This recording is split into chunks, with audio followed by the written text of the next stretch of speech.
നാർസിസിസ്റ്റുകളും ഈ പേഷ്യൻസിനെ, അതായത് നമ്മൾ ഡോക്ടേഴ്സിനെ മാറി മാറി കാണുന്നത് തൃപ്തിയാവില്ല.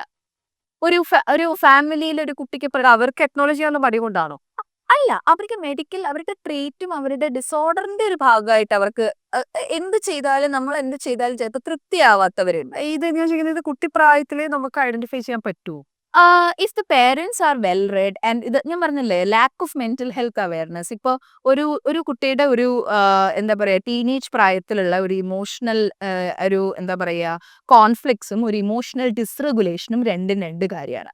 അതായത് ഒട്ടും ഇമോഷൻസ് കൺട്രോൾ ചെയ്യാൻ പറ്റാത്ത എല്ലാം തല്ലിപ്പൊട്ടിക്കുക, പേരൻസുമായിട്ട് ബഹളം ഉണ്ടാക്കുക, അല്ലെങ്കിൽ സൂയിസൈഡൽ ഐഡിയേഷൻസ് വരിക, സൂയിസൈഡൽ ടെൻഡൻസീസ് കൂടുക, ഒരു എന്താ പറയാ വികാര പ്രകടനം നേരത്തെ പറഞ്ഞ അതാണ് അവിടുത്തെ catch, clinically significant distress and impairment. അതുകൊണ്ടാണ് നമ്മൾ അത് എപ്പോഴും പറയുന്നത്, അതുണ്ടോന്ന് ചെക്ക് ചെയ്യലാണ് നമ്മുടെ ജോലി.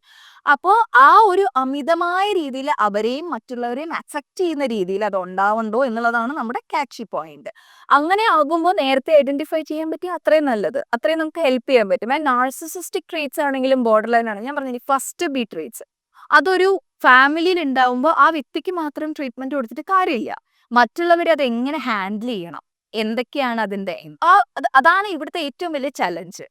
അപ്പോൾ ഏതെങ്കിലും ഒരു സൈക്കാട്രിസ്റ്റിനെ കാണുമ്പോൾ ഇന്നൊരു മെഡിസിൻ ഉണ്ടോ, medicine can only work on the mood swings and other aspects. പല കോപ്പിംഗ് മെക്കാനിസംസും വീട്ടുകാരും ആ വ്യക്തിയും പഠിക്കണമെങ്കിൽ അവിടെ സൈക്കോതെറപ്പി തന്നെ നിർബന്ധമായിട്ട് കൊടുത്തേ പറ്റൂ.